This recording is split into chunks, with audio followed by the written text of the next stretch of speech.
Good evening. Before we are countering the virtual dispossession, meaning everything explodes or implodes, Olga and me would like to thank quite a number of people who made this possible. This means these 3 days of interaction, dialogue, basically of creating an explorative and experimental way of theater. Theater in the meaning a place where you reflect what society, what the individual in society is today. This was not possible, this creation was not an individual creation or even a group, it was a whole community of people who were able to create these 3 days, basically. And at the end, of course, the audience is also part of it. And let's start with the audience. Thank you for this wonderful audience we had in the last days. But there were a lot of people in the scene behind, but also in front. Olga made me thank the people more in front, and Olga is going to thank the other people. First of all, this whole enterprise was developed in cooperation, discussions, interactions with a lot of artists, intellectuals, academics, basically for the last 2 years. And I would like to thank them all. I cannot name them all, but they are, let's say, as kind of symbolic way of thanking, I would like to thank especially the people who took a specific responsibility in co-producing and conceptualizing this event. And these are, so to say, our co-curators for this evening, for these 3 days. And these are the following people. Philippa César, you saw this afternoon, the whole program was conceptualized by her and curated by her. Karen Harasa, Alexander Kluge for the first day, Sandeep Bhagwati, and for tonight, Kader Attia, who is going to take over in a few minutes. But besides the co-curators, we had also incredible people to organize the space in a way that it becomes this kind of reflexive experimental theater. And this is Janek Müller, Thilo Albers, and Lorenzo Sandwol. Lorenzo did this piece. Janek was responsible for this part, and the whole part for the Kluge part was Thilo Albers. And in the center of the foyer, we have an architecture by Raumlabor, and we are also very grateful to them because the way they organized the foyer, which is architectural-wise quite a specific place, is a tremendous way of organizing it, and we are very grateful to them. Okay, these are my thanks to all the people in front, and I also say in general, I am really incredibly happy with my incredible team, and Olga is going to thank them. Let's give a hand of applause to all the people who curated programs during these days.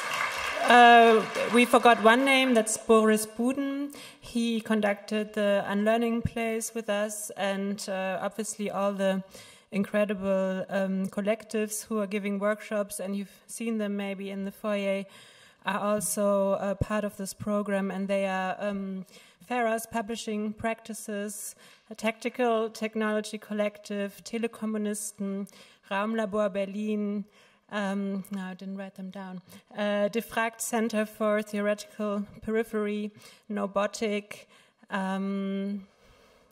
each one, help me out, someone. Acid Production Studio. And then we have 3 observers in the Unlearning Place, artists who try to make sense of what we're doing there. They're Gili Kajewski, Nicolene van Haafskamp, and Gigi Ageropoulou. And give him a hand of applause, please.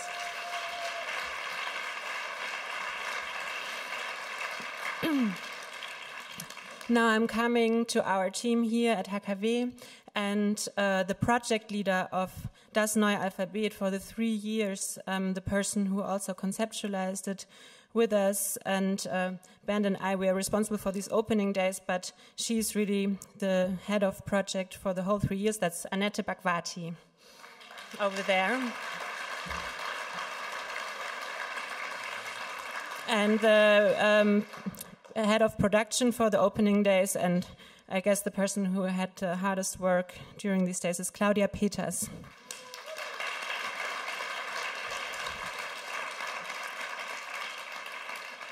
Many thanks also from the heart to my other team members, the coordinator of this main program, Veronika Google, and the coordinator of production, Nadia Hermann, the coordinator of the Unlearning Place, Caroline Adler, and with the help of Lena Hoffmann, Adam Luczak, and Sima Reinisch, she managed to get a grip on 100 participants and 8 collectives. There, the stage manager is Irene Packebusch, and we have translators, many names, you see them there, DolmetscherInnen around our wonderful, always very, very professional and helpful Lilian Astrid Gese. Please applaud to the translators in the cabins over there. There's also the firm ServeView helping us with the technology, and I want to thank the technical team here who built all this and who managed that this is, for instance, legally all right that you're sitting in this little frame and all that. That's Gernot Ernst and his team. Thank you, Gernot, for bearing with us. And I want to give a very special thanks to a person whose task cannot be named because it's so complex. Basically, the person who makes all this running and that everything runs smoothly, and that's Alexandra Engel.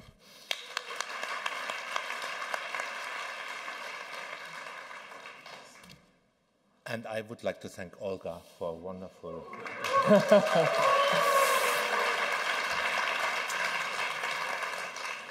And now we hand over into the hands of the master of dispossession, Kader Attia.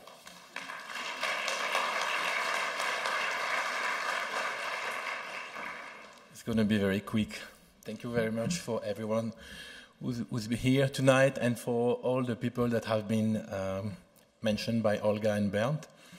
I would like to don't lose time in what we call in Arabic the Salam Alek, and welcome Tarek El Arif to start the first presentation to counter the virtual dispossession right now. Let's go, Tarek.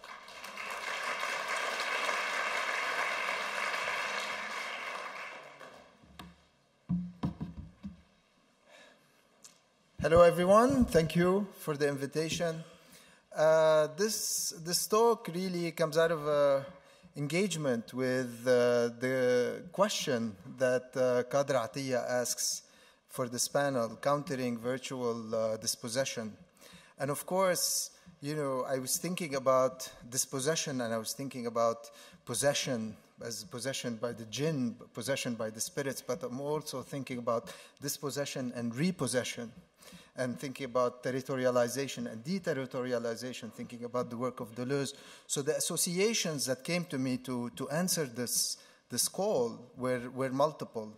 But very specifically, I was thinking of Kader's work on the questions of repair and the need to actually counter redisposition as a form of repair, as what I see as also an ethical project to tell particular stories, to construct particular genealogies. And that's why my talk is entitled Genealogies of the Virtual, which is part of the story I'm going to try to tell today. Genealogies of the virtual, and thinking about virtual dispossession, I'm also thinking about the dispossession of certain epistemic and conceptual tools in the landscape that we are confronted in. And I feel like the theme of this 3-day event was try to find a new alphabet, to identify it, to theorize it, in order to counter our being dispossessed of specific ways of reading, of writing, of understanding the political, of intervening in it to create change, to continue certain projects that we hold dearly to. And particularly I'm thinking of the Enlightenment project, the project of modernity. Yesterday there was a lot of talk over these 3 days about the public sphere, about the question of thinking of an ethical community that really has the interest of the many in mind. And I feel like we need to think, we're confronted with a landscape, with a reality where this is not a given. This is something that we need to come up with a new alphabet, with new conceptual tools in order to confront, in order to think in new ways. And this is something that I started in a project that I've been working on for years, and one kind of articulation of it is a book that just came out, trying to understand the contestations of power and cyber contestations of power that allowed us to think of the Arab Spring, that allowed us to think of the intersection of politics and aesthetics and new forms of engaging, of affective performances, of shaming practices, of exposure practices.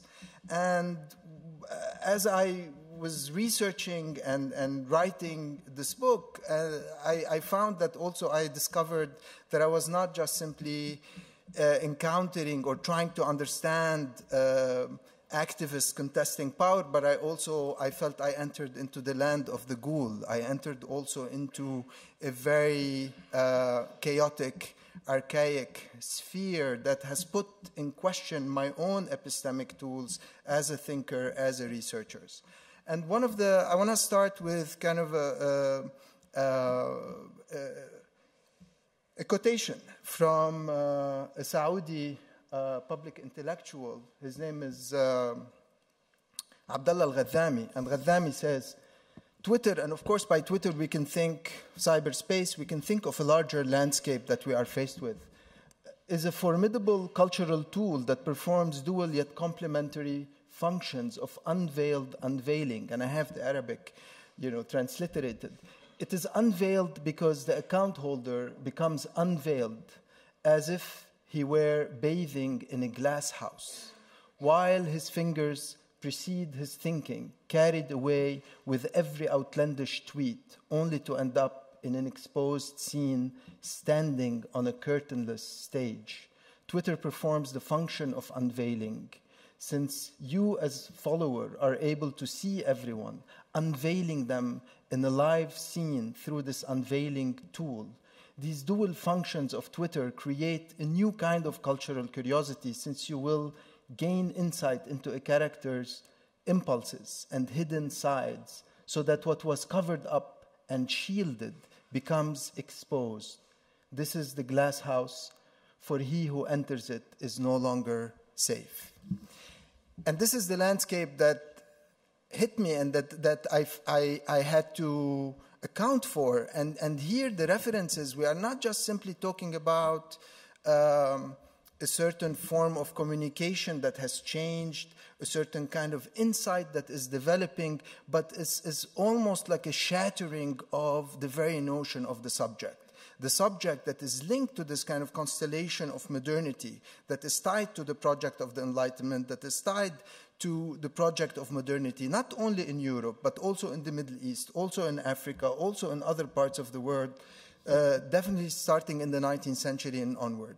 So what we see here is an anxiety about being in this kind of landscape and feeling completely exposed, feeling that this notion of privacy, of the private, has completely shattered, and feeling that somehow this new landscape is no longer just simply an access to the ideas of the other, but really to the visceral, really an access to the impulses. So there is also questions of materiality that are coming into place and that are making us rethink of a certain configuration of a subject, the subject, that this narrative that someone like Freud constructs as having a particular history, a particular childhood, a particular development, and then eventually having a particular set of rights belonging to particular political formation, nation states, and so on, that is sensitized through literature, through the novel, that allows us also to imagine a community in which one shares with others, but also a set of ethics that brings us back to Kant and the Enlightenment, again, questions of intersubjectivity, questions of living with the other and being with the other. So what I find here is really kind of a breakdown of this kind of constellation and a necessity to truly understand what this breakdown means and at what level and in what way, and what are the new forms of interventions, what are the forms of countering, of repair, to come back to Kader Attia's ongoing project that I've been in conversation with. And of course, to come back to yesterday's session, this is Tahtawi, this is the traveler. For those of you who were here last night, this is Rafi' Tahtawi, an Egyptian imam who is sent by the Pasha of Egypt, Muhammad Ali, in 1826 on a mission to France. This is an Arab one of the first Arab students in Europe who today come not only to Paris and London, but also to Berlin, and maybe some of them are here.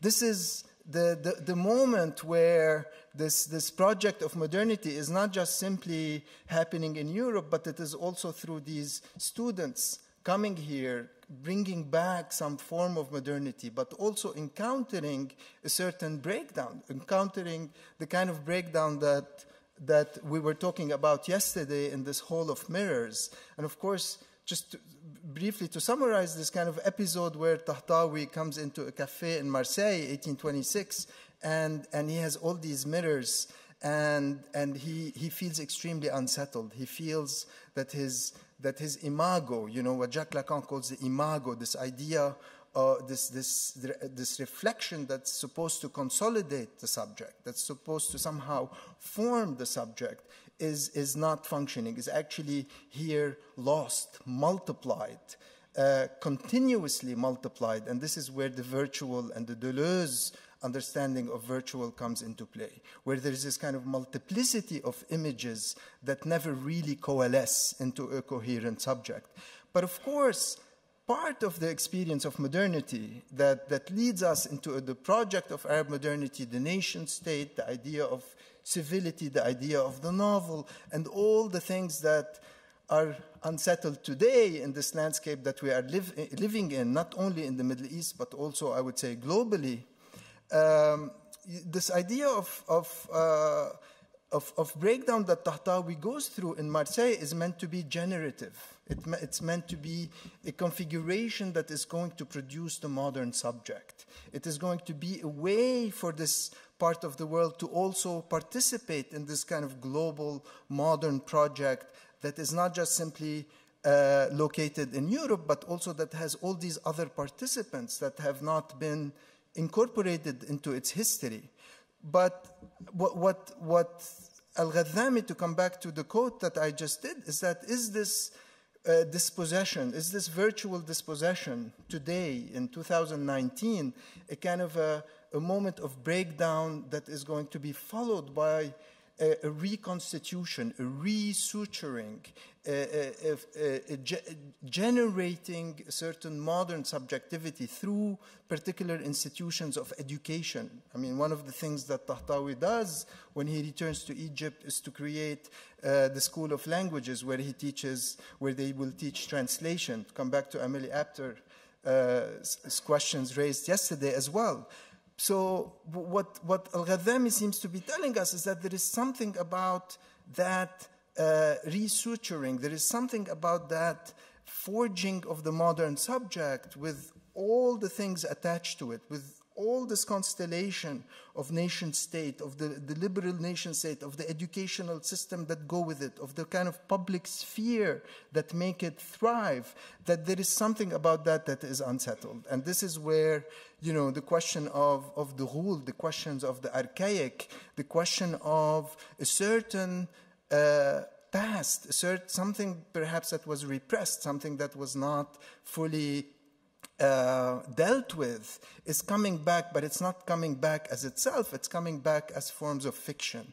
And of course we think, where I end up saying is that it's the virtual today is facing the ghoul. And the ghoul is, this is an image I found of the ghoul online, so I don't think there was anyone drawing the ghoul in pre-Islamic Arabia. But the ghoul is this kind of mythological figure that devours travelers at night.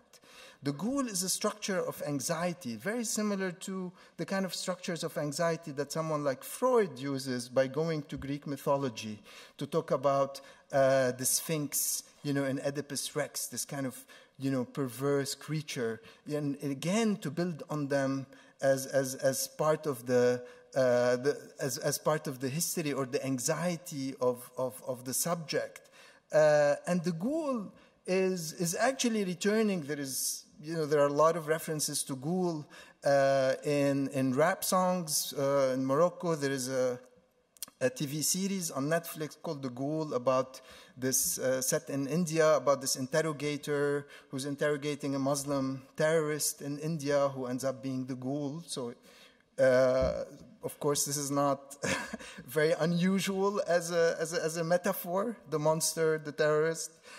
But also the ghoul is really this anxiety about leaving home. It is the anxiety about stepping outside of the tribal land and going and traveling. It is the anxiety about meeting the other, which has been fundamental, again, to this kind of intercultural exchange that we all think about, that we express. So there is something about that model that the ghoul, as a structural anxiety, as this mythical monster that is coming back both in terms of representation, but also as something archaic that is preventing us from truly meeting the other, from being with the other, as opposed to the encounter that we have today, or over these 3 days. So the ghoul is really that which, the word ikhtiyal in Arabic, which means to assassinate, comes from the word ghoul, comes from the word ghoul. And it's interesting that in English, assassinate comes from another Arabic word, hashash and hashashin. So the ghoul is really the structure of anxiety. It is this kind of the virtual in terms of a certain cyber landscape, but it is also a place where you might lose not only your epistemic tools to understand a new reality, but also your life. And of course, I'm thinking of recent scandals about people being devoured or cut up into pieces and fragmented in certain embassies that we know where they are. So there is something about a certain form of archaic violence that is not coming back metaphorically, that is not coming back only conceptually, but it is also coming back in a very material and corporeal way to cut up, to break up the subject. And the body associated with the subject.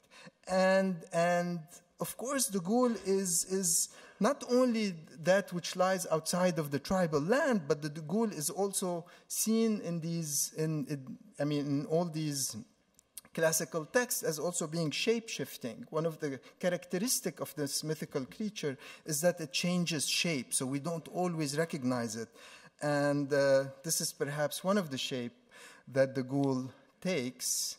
Oh, sorry about that. I pressed the wrong button.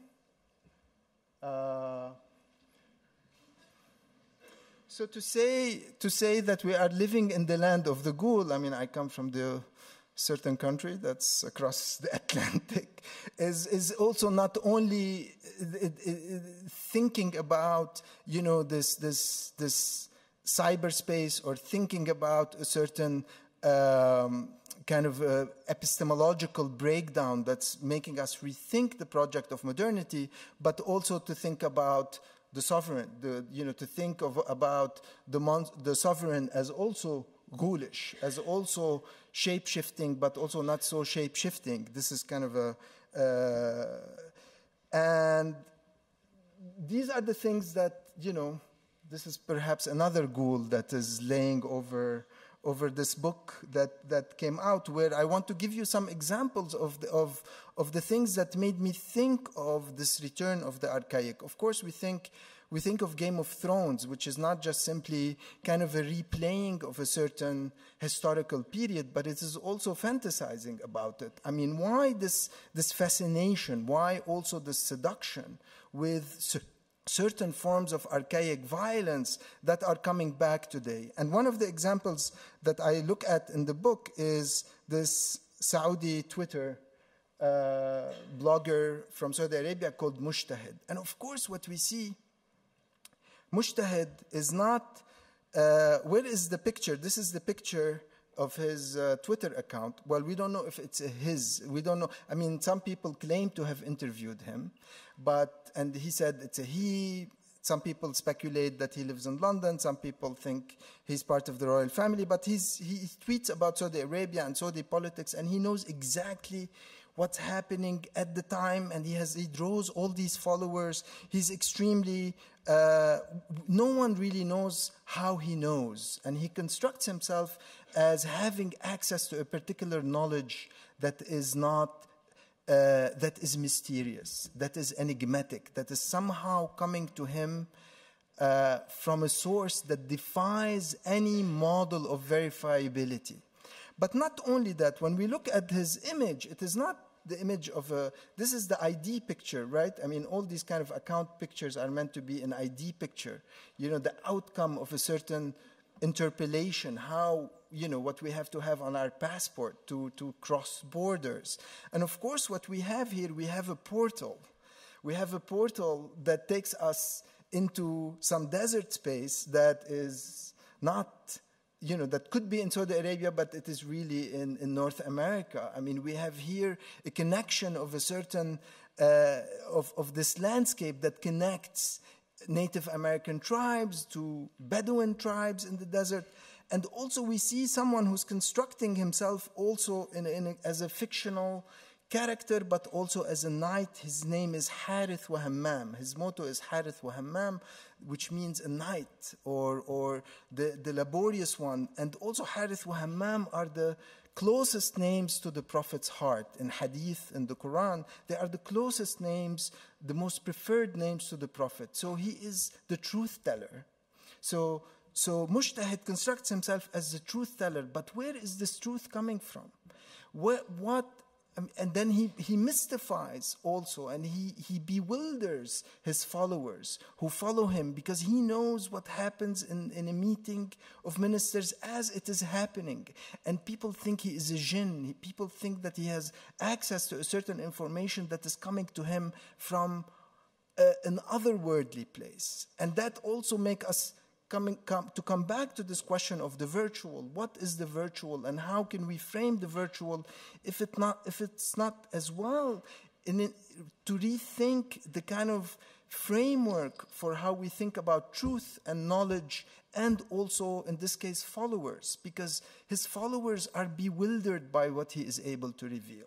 And he tells stories, so they are bewildered also by his sense of storytelling. So here you have followers who are interested in this revelation that is coming to him from the space outside, but they have a taste for a certain kind of literary performance that is happening online, that is also doubling up as political revelation and scandal fiction.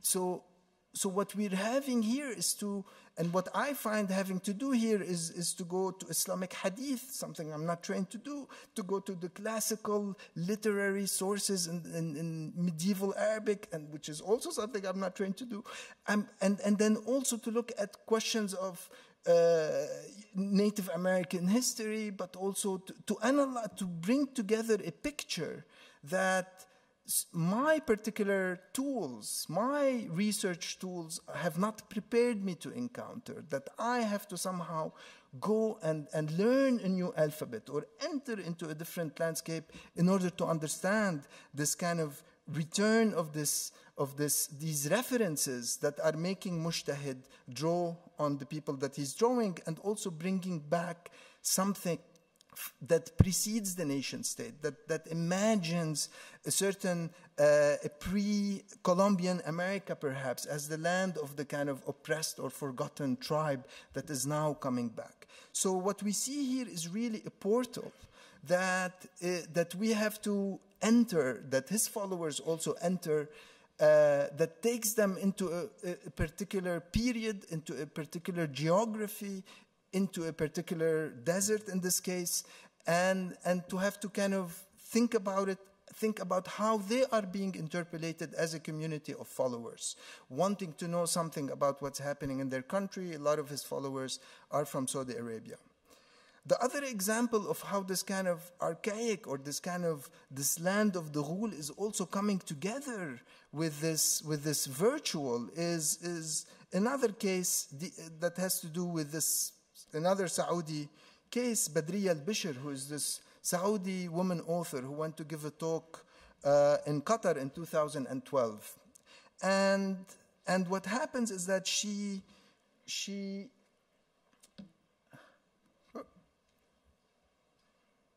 okay. So what happens is that she was going to give a talk. She's a women's rights activist. She now has a show on television. She wrote a novel called Hind and the Soldiers about, more or less, I mean, based on the experiences of a certain woman who goes through very difficult time in Saudi Arabia, dealing with all kinds of prejudices and limitations and so on. And what happens is that once she was going to give this talk, there was a campaign, a hashtag campaign, to pressure the university to cancel her talk. And of course, the next day, and then the university ends up canceling her talk. And the next day she says, I was the victim of a hashtag Ghazwa. She says, I'm the victim of a hashtag Ghazwa led by the forces of darkness, Quwa Zalamiya in Arabic, led by the forces of darkness.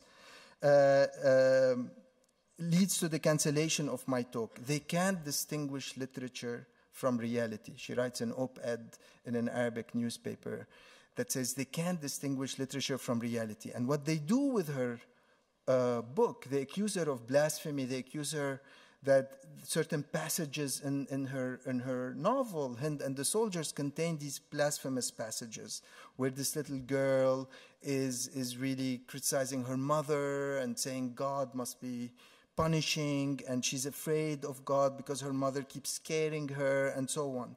And what they do is that she experiences the cancellation of this talk. This hashtag campaign starts operating as a tribal campaign, and she experiences it as a ghazwa. Ghazwa, the idea of the ghazwa, or in French ghazia, is the tribal raid, is the tribal war, where she, through her experience, which has to do with the hashtag campaign that kind of puts pressure on a university to cancel an event, is experienced by, it brings this Saudi woman into pre-Islamic Arabia, into the land again of the Ghoul, into experiencing, into going back to this position of the Maw'uda. The Maw'uda is this practice of burying infant girls alive in pre-Islamic Arabia, in Jahiliyyah.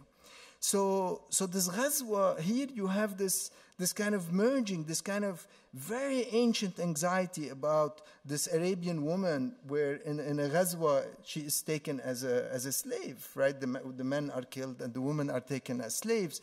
And so this hashtag campaigns triggers an anxiety that is so deeply seated that allows us here that we can no longer dismiss, that we can no longer say that this is only happening at the kind of historical or that is contained within the present. But this has also opened a path to a structure of anxiety that is playing on multiple levels. And going and looking at this kind of hashtag campaign, you see in the language, it's the language of tribal mobilization.